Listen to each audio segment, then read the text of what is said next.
We'd like everybody to settle down if they could, so we can begin the session.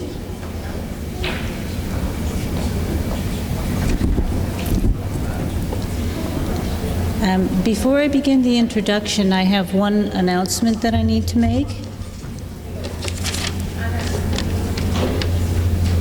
There's a gifted and talented mobile classroom from Adair County in Kentucky, which is on display across the street from the lobby. Pam Giselhart, GT coordinator and teacher, invites you to visit the bus, and she will be driving from school to school, and the students will come out and have their class on the bus. Now, I just want to introduce Linda here, Linda Silverman. I'm not going to say too much about her background because I know that all of you know her background, but Linda and I go back a long way. She's an extremely warm person, and I had the pleasure of having her in Ireland as well at a conference there. And I'd like to just let her go ahead and come to the podium because we want her to have as much time as possible to speak. Thank you, Leslie. All right?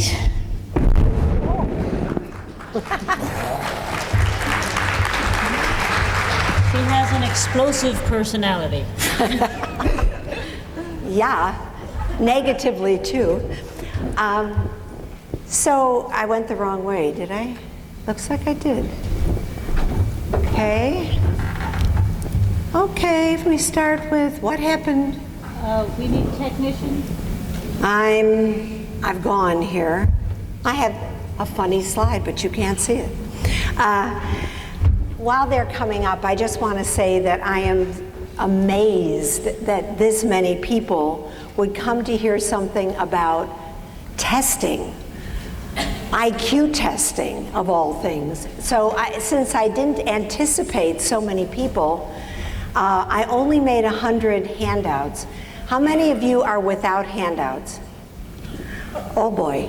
Well, they were on the back chairs as you walked in, and Julia, are you here?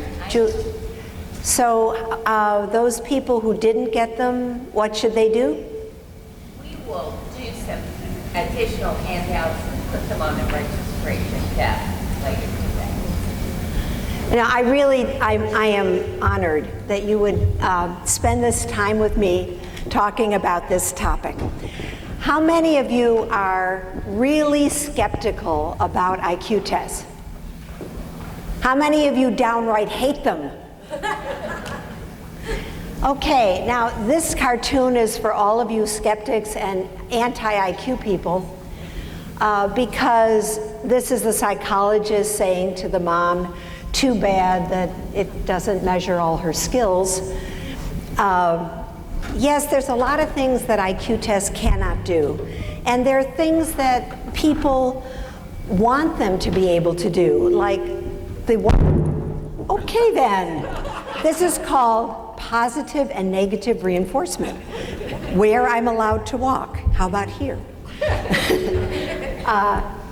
So last night at the little gathering that we had, the wonderful keynoter yesterday wanted to engage me in a conversation about how do we measure creativity.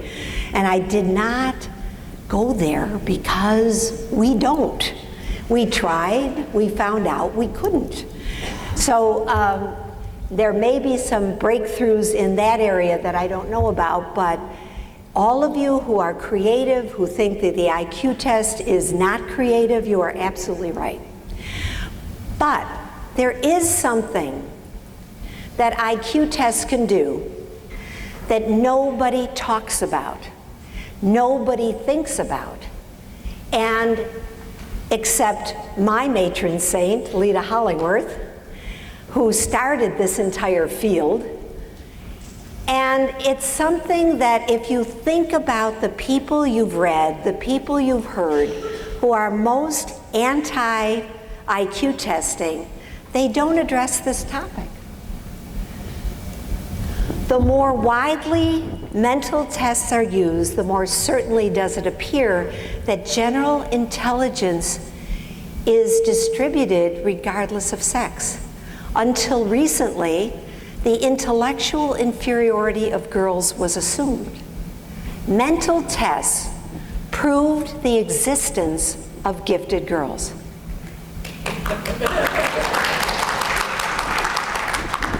Now, if we have any interest at all in finding 50% of the population, it would be important to pay attention to the fact that girls often get the highest IQ scores on individual IQ tests. And this information is worldwide, cross-cultural, and was documented in Germany by William Stern in 1910. It was replicated by Terman. It was replicated at the Gifted Development Center. And some of the most brilliant people we've tested in 34 years were female. So that might give you a different spin. Yes, it doesn't measure creativity, but it does measure something. So I can't do this up here. I'm sorry. You're too far away. How many of you can actually tell that you, when either seeing a child in a grocery store or an airport or talking with a child, can tell that child is gifted without an IQ test? Are you all just deluded? Have any of you had the experience of saying, that kid in my classroom I know is gifted, and then sending the child to be tested and you were right? How many of you have had that experience of confirming your own internal judgment? That's called qualitative assessment. Joe Renzulli used to say you could tell them by looking in their eyes, and he's not the only one who said that. So, yes, it is possible, that you can spot a gifted child and tell just by interacting with them that they're gifted. Can you just shout out what are some of the things that are giveaways that you've got a gifted kid, not a high achiever, not a kid who's going to be famous, but a real, honest to God, gifted kid? What are the giveaways? How do you know? True interest and inquisitiveness. I'm going to repeat it so everybody can hear on the mic. A sense of humor usually. But sense of humor. Yeah. You bet. Quirkiness. The quirky gifted, you bet. Yes. Vocabulary. Now, you're going to find that curiosity, inquisitiveness, vocabulary, that those actually show up as predictive variables in IQ tests. So qualitative assessment is something that's been practiced in Europe for a long, long time. Ole has been doing it in Denmark, and I don't know the people doing it in other countries, but Anna Marie Roper came out of that rich tradition of qualitative interaction with individuals, which is absolutely a type of measurement. It may not turn into numbers, but it doesn't mean it isn't real. So experienced evaluators of gifted children combine qualitative and quantitative information, and they obtain a comprehensive picture of the child. How many of you do, in fact, give IQ tests? So there's only a few here. Some of the material in here I developed specifically for psychologists. And so I'm trying to make it as interesting to people who are non-psychologists as possible. I hope I succeed in that. But if you glaze over for a few of the slides, it'll get more interesting later. The thing that upsets me is that, at least in the United States, we are making decisions about people's lives, people's futures, based on paper and pencil tests that are completely inappropriate and unfair to many, many, many kids. And some of the negative attitudes that we have about IQ testing comes from this practice. High stakes decisions on this type of information. We would never do this to try to find out which children have special needs at the other end of the spectrum. Why would we do this to gifted children? So, in the diagnosis of giftedness, test scores become the definitive arbiters of children's qualifications for placement, and they often determine their futures. Now, we're going to switch fields a little bit, and I'm going to ask you, have any of you ever been to a doctor? Raise your hand if you have ever visited a doctor. Would you want a doctor to use clinical judgment? Yes. Or would you want a doctor only to look at a bunch of test scores to determine what was wrong with you and how to fix it? What is wrong with clinical judgment? In medicine, test scores are only used to confirm or disconfirm a medical hypothesis. The doctor only even orders tests after they've seen some symptoms, after they've interviewed the patient to find out what's going on, after they've taken a medical history, and after, listen to this, and you all have been through it, a family history.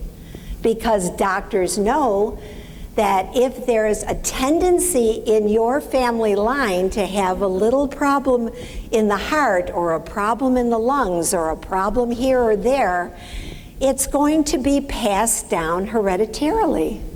So we honor clinical judgment in the medical field.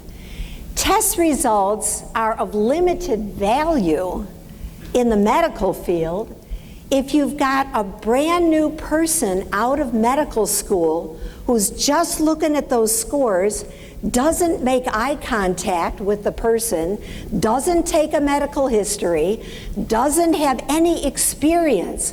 Would you rather go to a freshly minted doctor or somebody with some clinical experience? Which would you choose? So clinical experience is valid. It is not anecdotal data.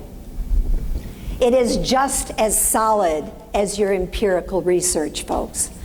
Never discount it, because it's important. At the Gifted Development Center, we have seen over 6,000 children from all over the world. I've been studying giftedness for 55 years. It is my life's passion. And I do an awful lot of tea leaf reading of subtest score interpretation. I can look at subtests and say, oh, this is what's going on. This is what this child needs. Is that voodoo? Is that unethical? Or is that clinical experience? A skilled clinician who has had experience with the presenting problem. So I look at assessment as an art, not just as a science. And I pray that I carry on that art form and continue to learn it, just like practicing the art of medicine. I think we practice the art of assessment and learn from every single person who comes in. But not everybody sees assessment the way I do, which is why it's gotten such a bad rap. A lot of you who really hate IQ tests, who see them as damaging children, who have been personally harmed by their results probably got exposed to what I call standard practice. It's boilerplate what psychologists are taught in psychology training programs, that this is what you do. You only give the core subtests, not any of the optional tests, because it's faster. And if you're a school psychologist, you have a limited amount of time. You rely completely on full-scale IQ scores. In fact, some people only report the full-scale IQ score and don't even bother giving parents, what would they know about subtests? So parents are demeaned, diminished, and not told all of the information. And we have several countries represented in this room that refuse to give parents the information that they have gleaned from the IQ tests because they feel that the best parents can handle are percentiles. Not appropriate. In the United States, if that happened to you, you would have a right to all information obtained about your child. And I would love to see that happen everywhere. Compare the child only to the norms, because that's how the tests are set up, and then you report their relative strengths and their relative weaknesses, relative to what? Relative to the norms for average children. You stop when they tell you to stop, because after they've failed a certain number of items, then you're not supposed to give anymore, and that makes the test go faster. So you just stop there. And when the time is up on a time test, you say, okay, time's up, and you don't let the child finish. And you assume that the results you've obtained are a valid estimate of this child's abilities. I throw up every time I see that on a report. This is a valid estimate. How do you know? Are you God? You know, how do you know you've obtained a valid estimate of anything? And this is the best part of all. Try to be a blank slate. So a child is taking a test with you and you show no emotion. How would you like to be tested with somebody who did that? That's how many psychologists are trained to give tests. Yuck. So no, that isn't the way to do it. If you're looking for giftedness, you do it differently. First of all, you know that you can make substitutions. Now, you can't make substitutions after the fact by just, oh, I'll give all of them and pick the highest ones. No, not allowed to do that. But you can make decisions in advance of what to administer. If you've got, how many of you are familiar with the Wechsler intelligence scales? You've ever seen or heard of a Wechsler scale? The WISC. I'm going to be talking a lot about the WISC because the WISC is the one that's been translated the most, used the most in other countries, other than the RAVENS, progressive matrices. But the WISC, if we're looking at this type of test, the WISC is the one that most countries use and most psychologists in the United States. So it has a great deal of currency. In the WISC, there's 5 optional subtests. If you've got a mathematically gifted child, you would substitute arithmetic for letter number sequencing or digit span, one of the other working memory ones, because you want to find out if you can document the child's mathematical giftedness. But in many places, they don't give arithmetic because it's an optional test. You derive GAI scores. How many of you have heard of a GAI? Very good, I like that high-held hand. Okay, the GAI is the General Ability Index, and we're going to talk much more about it so that you'll all know what it is and how you get there. But it's a better representation of giftedness than the full-scale IQ score for almost all of our kids. So learn about the GAI. How many of you know about extended norms on the WISC-4? They're the best thing since peanut butter. So If you have a psychologist testing your child who has never heard of the extended norms, tell them to go to the website and find those extended norms and understand how they're used. And I'll be talking about that today. You also have that information in your handout. Are aware of G-loadings. Now, this is something that may be not commonly known, and I know about them for a couple reasons. I started out as a college professor, and I'm still a recovering college professor, so I know more about the research behind the tests and the subtests and what works and what doesn't than most other people, but I have tried to share that. So there's an article in the International Handbook of Giftedness that's on the measurement of giftedness that has the G-loadings, and I put the G-loadings in your handout. That's just the G-loadings for the WISC-4. But before I actually give a new test or a new version of a test, I find out the G-loadings, and I usually get them in advance before they're published, because G, in my estimation, stands for giftedness. How many of you have heard of Spearman's G? G is general intelligence. G also stands for giftedness. And that's what a good test measures. Not your memory, not your processing speed, your general intelligence. So understanding how those subtest scores look in gifted children, that's important, particularly if you're working with children who are twice exceptional. You need to know, what do kids who aren't twice exceptional, what are their patterns like? And then how does this child's pattern compare with the norm for gifted kids, not the norm for average kids? And you need to test the limits of the child's abilities. I can't tell you the number of reports I've read where the tester simply stopped testing when the child had a high enough score to get into a gifted program. Okay, we don't need to know anymore. And note if discontinue criteria are reached or not reached, because there's a point at the test where you stop giving items.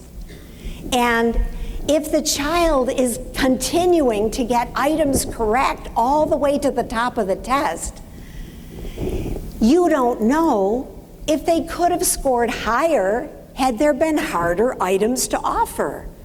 So when a child goes all the way to the very last item and still is getting right answers, you have to know that the score is an underestimate, and that should be reported in your child's report. Oh, I need some water. May I? Bless you. Getting so dry. And as a tester, be enthusiastic and supportive and excited about what the child is saying to you. Not, very good, let's go on. I mean, gifted kids know if you're hungry and you'd rather go to lunch. Or if you would rather see, wow, you just did that, let's see if you can do this. They can tell how eager you are to find out just what they know. If they sense and intuit, how many of you have seen very intuitive gifted children? If they're intuitive enough to guess, oh, thank you, I left it up there and I stayed down here. Bless your heart. If they're intuitive enough to guess that you don't even want to be there, it's taking too long because you know too much stuff, and that they'll stop asking you questions when you stop responding, you're going to stop responding to make them feel good and get out of there and go to lunch. And that's the nature of the beast. That's why it's so important to find a tester who has tested gifted children and likes gifted children. And where's Carolyn Kottmeyer? Carolyn, are you here? Okay, Carolyn has Hoagie's Gifted, And on her website, there are, in the United States, is it going to Canada? All over the world? Yes. Okay, I didn't know that. So Hoagie's Gifted has a list of psychologists who get gifted. And they cannot self-nominate. That's the best part. They can't say, oh yeah, I know gifted kids. They have to be recommended by someone who's actually experienced their services as a parent and really appreciates their work. So this is what it's all about, and it looks differently. I don't know if you can see this in the back or way over here. I guess there's another screen. But this is a test profile. Bobby Gilman, our associate director, is here. And this may have even been a kid that she tested. So CA means chronological age. And BCI is the Verbal Comprehension Index. PRI is the Perceptual Reasoning Index. WMI is the Working Memory Index. And processing speed is the, PSI is the Processing Speed Index. FSIQ is the Full-Scale IQ score, 127. And GAI is that Magic General Ability Index I talked about. Look at the difference between the General Ability Index of 155 and the full-scale IQ score of 127. Just stare at this Rorschach blot and tell me what you see. What do you know about this child from what you see? What questions do you have? Yes? Probably not going to show up on timed sort of tests. Excellent. They're not going to show up on timed tests. How do you know that? Look at that processing speed score, folks. Oh my God. That is really discrepant, isn't it? So you give this kid a timed test, you're not going to see giftedness. Very good observation. What else do you see? What else do you know about this child? Yes? In a lot of school districts, they use 130, and that's the cutoff. If you look at this, the child's not going to qualify for gifted program. Bingo. Will you come to all my presentations? I'd love to. Are you a psychologist? Well, become one. We need you. Bingo. Does not qualify in many of the states that are represented in this room and in many of the school districts because full-scale IQ scores are assumed to tell the whole story. And this child is 3 points below what some states in the United States have in their state legislation about what it takes to get into a gifted program. What else do you see? Yes? 4 times maxed out on the scores. Wow. 4 times maxed out. Now you probably can't see it, but there are some little numbers above those maxed out scores. Can you see those numbers? Yep. Okay, what can you read? What do you see? 19. Yes. What's above the first 19? A 4. What's above the second 19? A 3. And what's above the third 19? +2. Any idea what that means? Yes. Additional questions answered, raw score points earned for which the child was not credited. That's how the extended norms came to be. And our dear friend Betty Meckstroth, who is a part of the Columbus group and was unable to join us, is the one who came up with that system. In all of her reports, she would not just write down that the child maxed out and got a 19.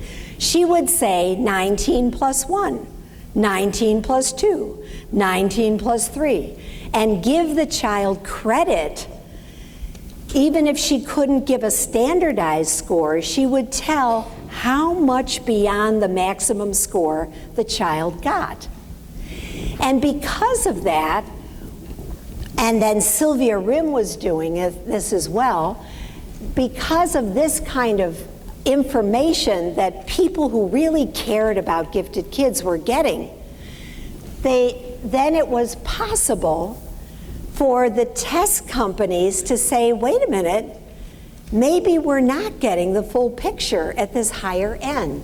And it was out of this beginning that extended norms eventually came. Those maxed out scores, tell me what else you see on that chart beside maxed out scores. Yes? Discrepancy in memory. Discrepancy in memory. Now, this is very good because if you compare this child to the average, the child has gifted memory. 132 is gifted. That's 99th percentile. What's your problem? Your memory's fine. Except if your reasoning ability is 20 points higher. Then the child does have a memory problem. But the only way you can see it is to look at the discrepancy. What else? Talking about discrepancies.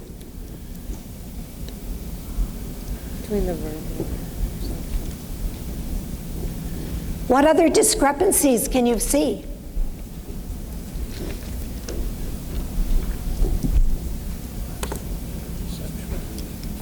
What? I'm sorry, I can't hear you. Try a little louder. The subtest within the composites can use the composites of the work because the subtest have too much discrepancy. Okay, that's good. You're going to make a good psychologist. What you need to do to know if what you have is solid is to look within each of those sections. Now notice that in the verbal comprehension, you've got scores that hang together, 18, 19, 19, 17. So you can trust that the verbal comprehension index is a solid representation. But now you go to perceptual reasoning and you've got scores that range from 17 to 11. You make a composite score out of that and you've got what? Nothing, because the discrepancies within the section are too great to make a composite score that's meaningful. Then take a look at working memory. The discrepancy is too great to make a composite score that has any meaning whatsoever. 19 in arithmetic means this kid is mathematically gifted. 12 in digit span, that child might have an auditory processing issue. But 132 working memory doesn't tell you about the strengths or the weaknesses. They all cancel out when you average them. Then you take a look at that processing speed, and yeah, those scores hang together pretty well. So, okay, let's take a look at the discrepancy between the verbal comprehension and that processing speed. 152 versus 94. Somebody do the math for me. What kind of a discrepancy is that? How many points? What? 58? Did you say 58? Oh my goodness. Do you know how much a standard deviation is on this test? 15 points. 58-point discrepancy is almost 4 standard deviations. That's like the difference between a 130 IQ in the gifted range and a 70 IQ in the special ed range. This kid thinks like a highly gifted child and writes like a special ed kid. You think there might be a problem there? Well, there isn't, folks. You're all wrong. Because 94 is in the average range. And so this child gets nothing. Doesn't get into the gifted program, doesn't get any special services. Because why? Everybody knows discrepancies are old school. We've gotten rid of those. And they do what for our kids? Okay then, that's what's going on in today's world. Yeah, Linda? Yes. Yeah, I feel very sorry for the student's situation, because he might feel very confused whether he's so bright or whether he's unable to deal with the daily functions or daily learning. That's terrible. Mm-hmm. Joe from Hong Kong says, I feel very sad for this student because he doesn't know whether he's very bright or he's not bright because he can't do the daily functions in school. So some of you know that I have developed a concept called the visual spatial learner, and this is what an IQ profile would look like for one of those kiddos. Now, if you can see, I mean, it's kind of hard to see it, but which is the highest of the subtest scores? Matrix reasoning. Matrix reasoning is the highest. Why? Anybody know why? It's not. It's not time. It's not timed.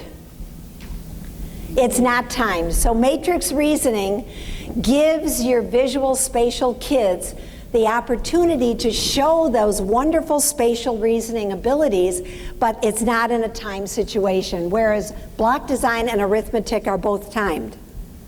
So the high scores that we often see are block design and matrix reasoning because they are a direct measure of visual spatial reasoning, and arithmetic because a lot of visual spatial kids are also mathematical. They're not always there, but a lot of them are. Now, if we look at the three working memory subtests, arithmetic, letter number sequencing, and digit span, we see that digit span is usually a low score, letter number sequencing is somewhere in between, and we prefer and do give at our center arithmetic over one of the others because gifted kids prefer that test and do better. But Bobby Gilman always asks them first, do you like mental math? And if they say they hate it, then she doesn't give it. She gives the others, and she might give that one as a supplemental test. But there are 3 items in the perceptual reasoning. The third one is picture concepts.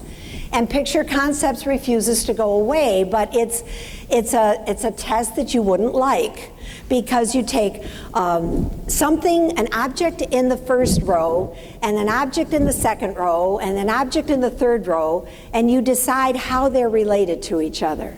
Well, gifted kids can come up with unusual relationships. So if you're a creative, gifted kid, you could see that the flower can go in the basket, which can go on the bicycle. So why don't those go together? Or these things all look like they have teeth, so why don't those go together? All of these things open up, so why don't those go together? So gifted kids can come up with so many interesting and unusual responses, and picture concepts does not test visual spatial abilities at all. It's a similarities test that's done in pictures. So it's not testing the same things.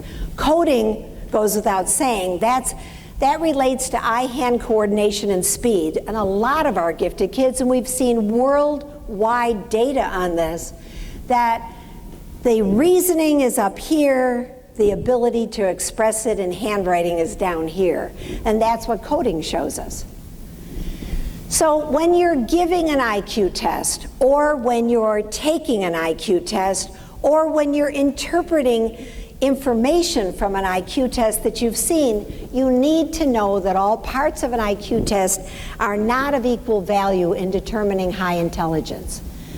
So I'm going to go, if I can get these to move. This came out of the measurement of giftedness in the International Handbook, and I firmly believe it. In an era where all of these gifted or general fluency and general crystallized and dissecting abilities into multiple parts is very popular, I remain a dinosaur that says, give me G. I want G. Tell me how much G this actual test is measuring. Without G, don't talk to me. Subtests with the richest loading on general intelligence are the most useful for locating gifted children.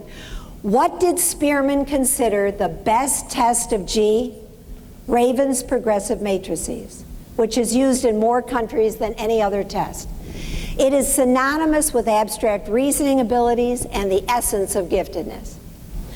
And so these, if you are looking at WISC-IV scores, look at vocabulary. all the way to the top.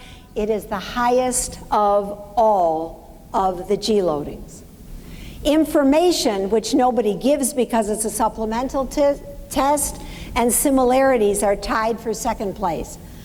Arithmetic, which nobody gives, well, except us, is the next one in third place. Word reasoning, nobody gives it because it's a supplemental test, is next, and comprehension is neck and neck with word reasoning. Here are the fair measures. Matrix reasoning, block design, picture completion that nobody gives because it's optional, but those two that measure the visual spatial abilities are not as high as the ones that measure the verbal abilities. The verbal comprehension index is the best predictor of success in a gifted program. I hate to say this because I love visual spatial kids, but our programs for the gifted are verbal. And so the VCI is the one, better than anything else, that will predict who will succeed, not the visual spatial. Letter number sequencing is kind of halfway down there. Then symbol search, which is visual discrimination. Picture concepts is pretty low. And digit span is about as low as it gets. That's just repeating random numbers forward and backwards. Coding, eye-hand coordination and speed is poor. It is a poor measure of G. That means there's no relationship between intelligence and handwriting. Handwriting bad, go to med school. The worst measure of G, cancellation. Although some people find it very useful for identifying kids with ADHD, does it measure intelligence? No, not at all. So thanks to Sylvia Rim and the National Association for Gifted Children, Sylvia was on the board of NAGC and got NAGC to approve a task force to look at the interpretation of the WISC after it had been released, and she was hearing some of the problems with the new WISC-4.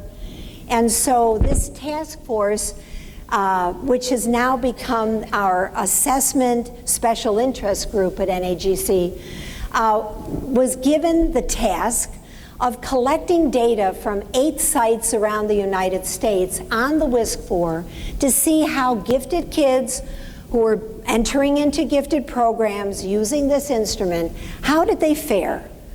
What happened?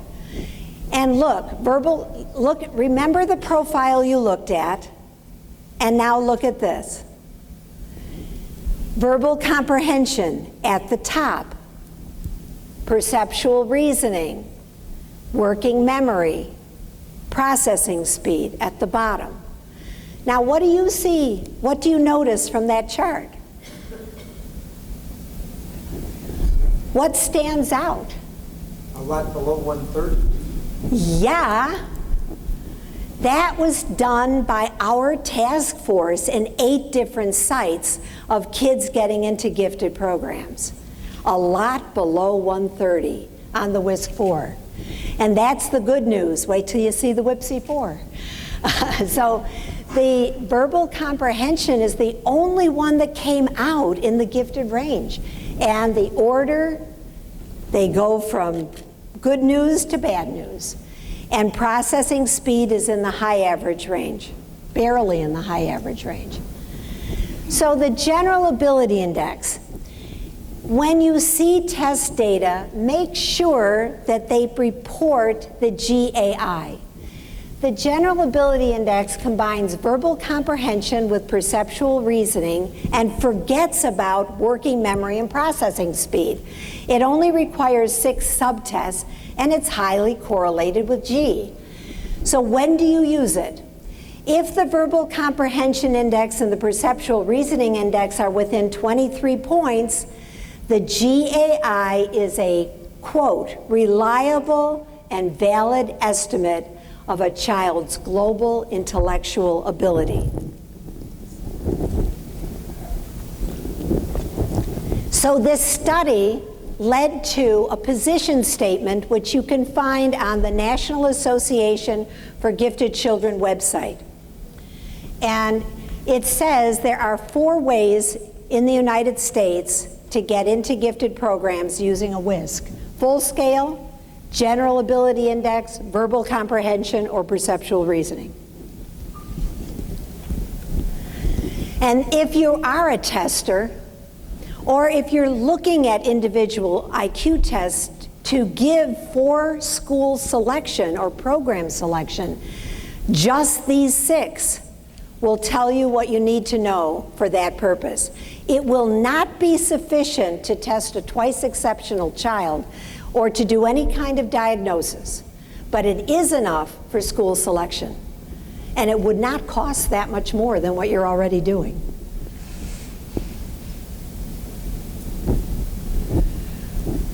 Okay. So here's my beef. Timed tests are a no-no.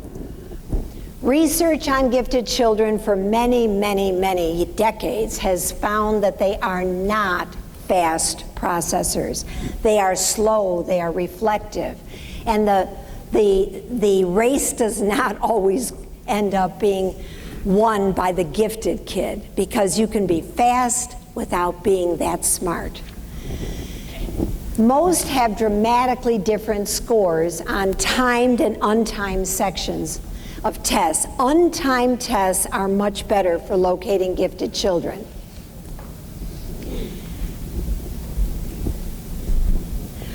And the practice of giving bonus points for speed depresses scores, and it can do that on all of the different levels of the test for reflective kids. Time tests exact a greater toll on the gifted than they do on average children because of the extent of the discrepancy between their competence and performance under untimed conditions. An average child, you would not see that difference. Maybe a few points.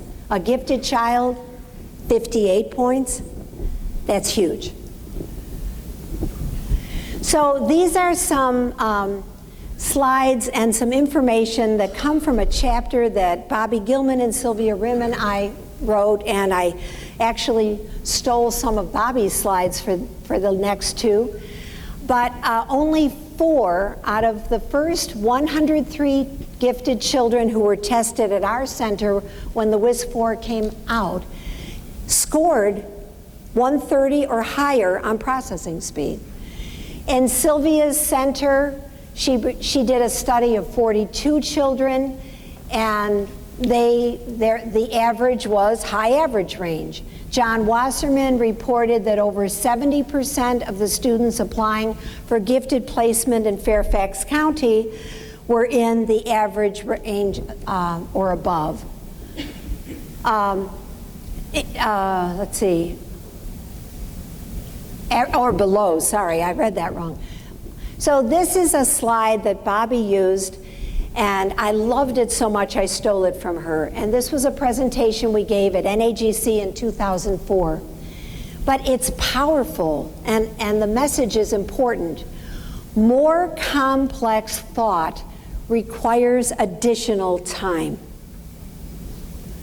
So expecting processing speed to increase with intelligence is unrealistic.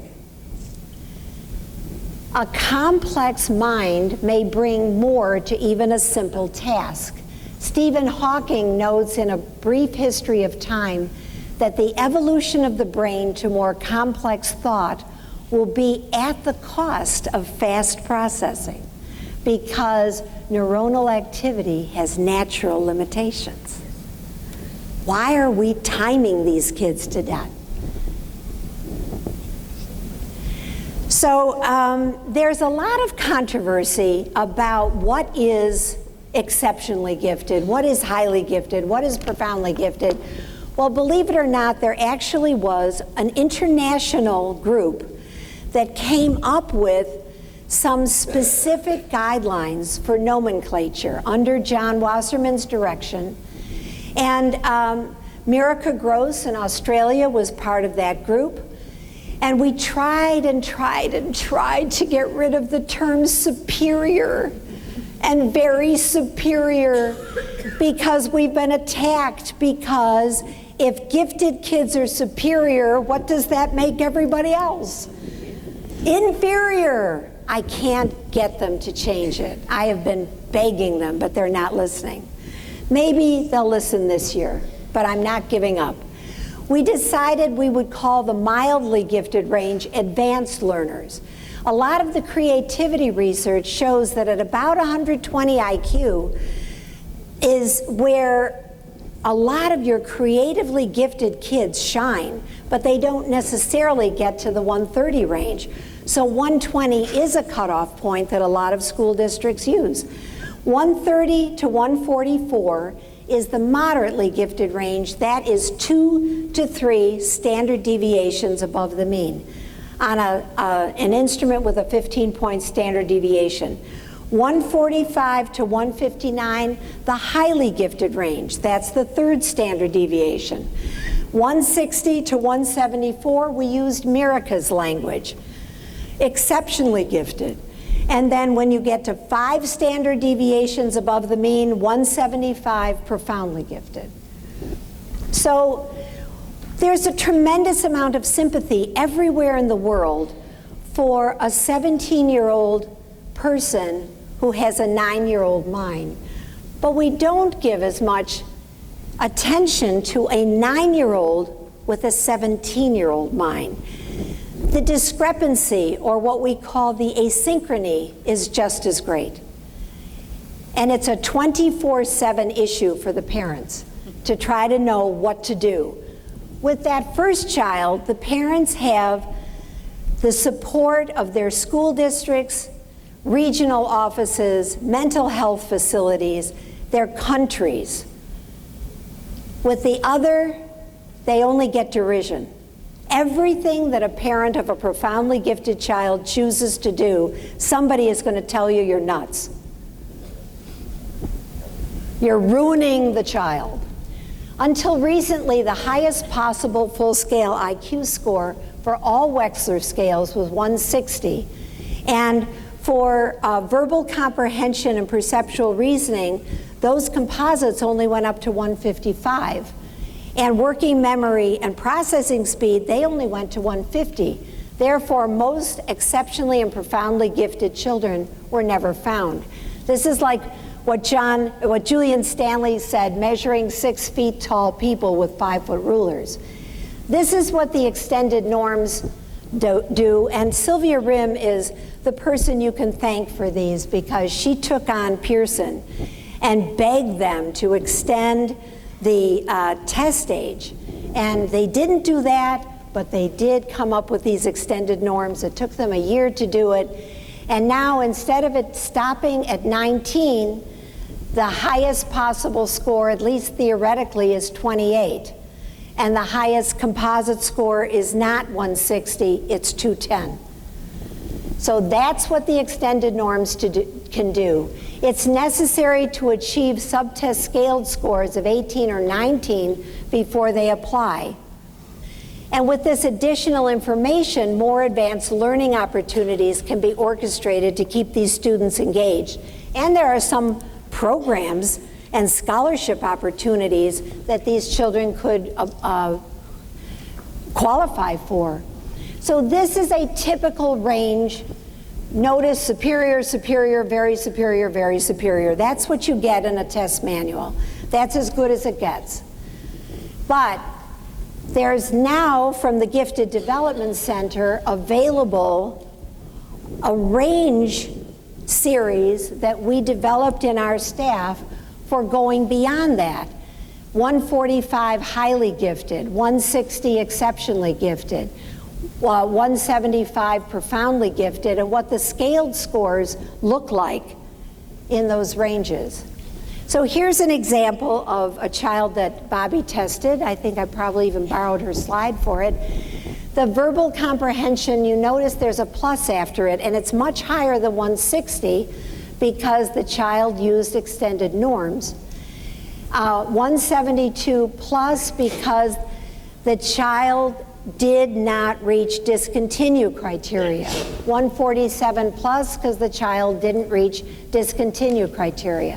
144, no problem. 112, just like the ranges that we saw. But here the split is now 60 points between verbal comprehension and processing speed. The general ability index was 173 plus on this child, full scale score 155 plus, and we gave the child the SBLM as a supplemental test, and that child had a 188. So these are, we note right in the report that the child never reached discontinue criteria on similarities, comprehension, information, block design, and matrix reasoning. And nothing like that was an issue on working memory or processing speed. So how much more time do I have? 3 minutes. 3 minutes? Not a chance. I'd have to talk really fast. Okay, I'll do this as fast as I can. I believe that assessing children is more of an art than a science, and the technician believes the numbers, the artist looks at what's going on with the child.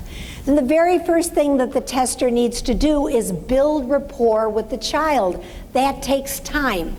So the most important thing you can ask the tester to do when you have a gifted child is give that child enough time and not be in a hurry. Encourage the child to guess. The child can even bring a toy or a puppet to answer, and the evaluator has to like gifted kids.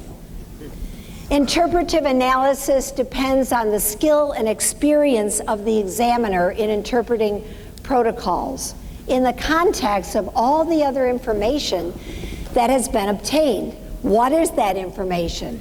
Observation of the child, discussion with the child, interviewing parents, analyzing milestones, family history, previous records, documented IQs of parents, siblings, other relatives, the parental anecdotes of unusually advanced reasoning, thought processes or expressive abilities of the child, unusual strengths or abilities shown at any age. And when the discrepancies among subtest scores exceed 8 points, or when the composite scores vary by 23 points, the child's strengths and weaknesses should be discussed separately rather than average. The strength should be seen as the best indication of the child's giftedness. So I'm going to skip the recommendations because we've run out of time. I'm just going to go to the ending slides, but I promise you all of this information is in your handout. And I thank Julia for being willing to make extra copies since I didn't bring enough. You know, this is my idea of valid. You know, false negatives are abundant, but there are no false positives. Thank you, Stephanie. I'm glad you got the joke. So I just want to say that a seasoned tester of the gifted uses this information to create a composite picture of the level of the child's abilities, and the test results are nested into that qualitative information. Accurate diagnosis of a child's developmental advancement should be based on clinical judgment rather than psychometric data alone. Do you think that intuition should play a role in determining if a child is gifted? Well, our dear friend Anna Marie Roper said yes. And this is a quote that Anne Beneventi used yesterday. The only instrument complex enough to understand a human being is another human being. And at the end of Giftedness 101, I beg people to come into this field, to learn to become psychologists, to care about gifted children, and to trust their own intuitive judgment. When it is my time, will there be others who have the strength of conviction to bring their intuitive judgment to the table in interpreting a child's abilities? Or will the numbers be left on their own to tell the story?